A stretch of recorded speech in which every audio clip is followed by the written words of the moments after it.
The DJI OSMO Pro was quite an interesting idea of a camera, however it just didn't have the market for it.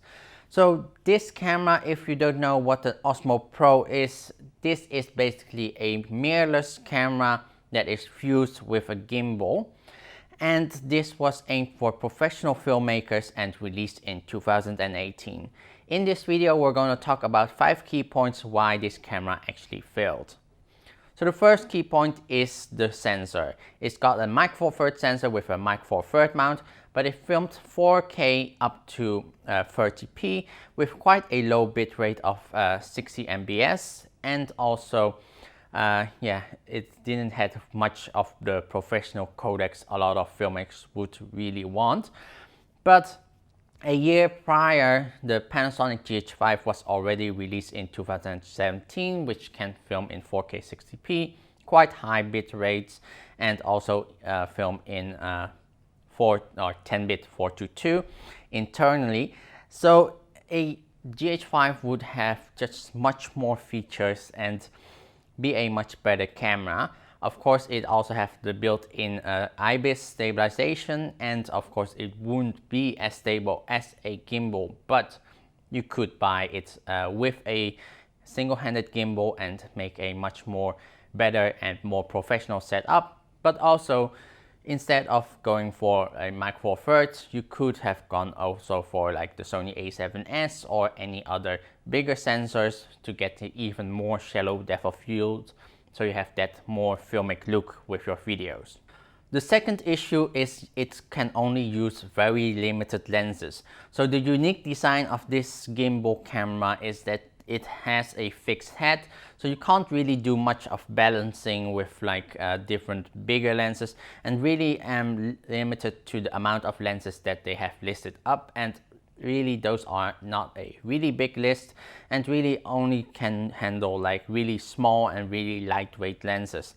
So if it's be compared to like using a mirrorless camera with a single-handed gimbals, those you can use quite much more lenses than compared to the OSMO Pro.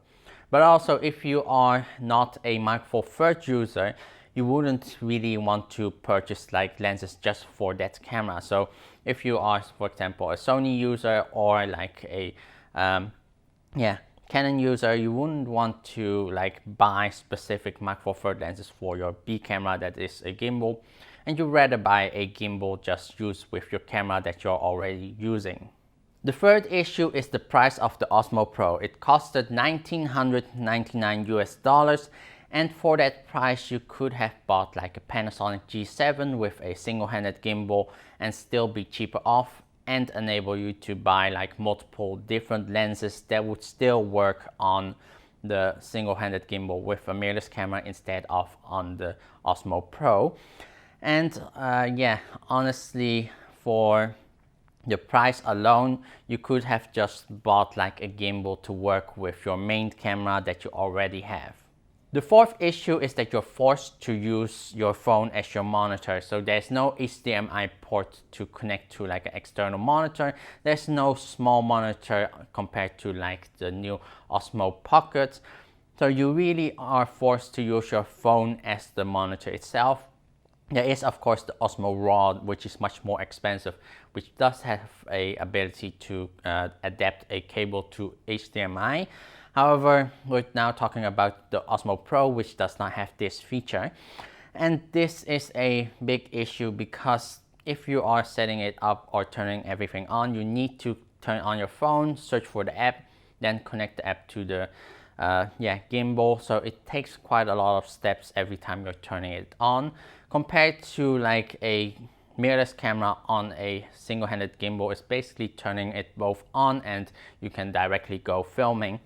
And on a mirrorless camera on a single-handed gimbal, you can just look at the monitor on the camera itself, what you are filming and the framing of it, so you don't really have to use your phone as a monitor or add a extra monitor on the gimbal itself to view what you're filming. The fifth issue is that you're forced to use DJI accessories to work with this gimbal.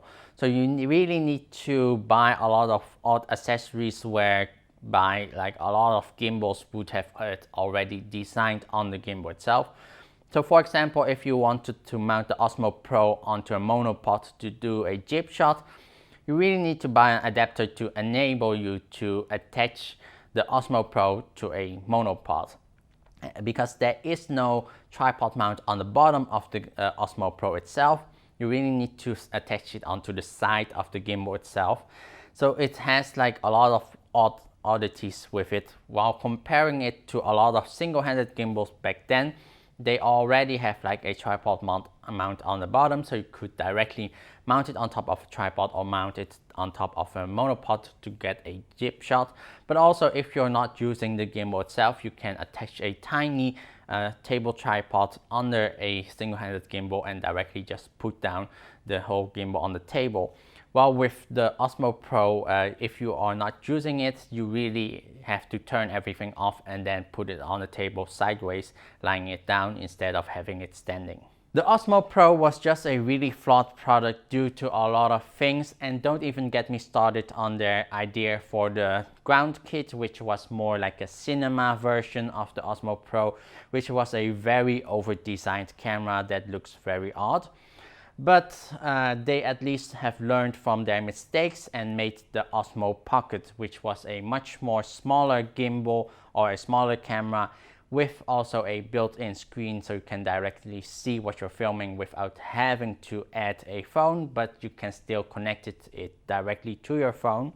And also it's being much cheaper than gimbals alone, so you could just buy it standalone and just use it without an extra camera. But also it was targeted to more consumers instead of professionals, so having a much bigger audience that could also afford to buy it. But of course the Pocket 2 is coming around the corner, and it is going to be a much more interesting thing to see how this small gimbal camera can evolve. And we'll see like around October the 20th this year what the new OSMO Pocket might be. So hope you guys found this a very interesting video. If you have anything to add, please comment it here below. And also, if you want to see more videos, make sure to hit that subscribe button here below. Thank you guys for watching, and I'll see you next time. Bye bye.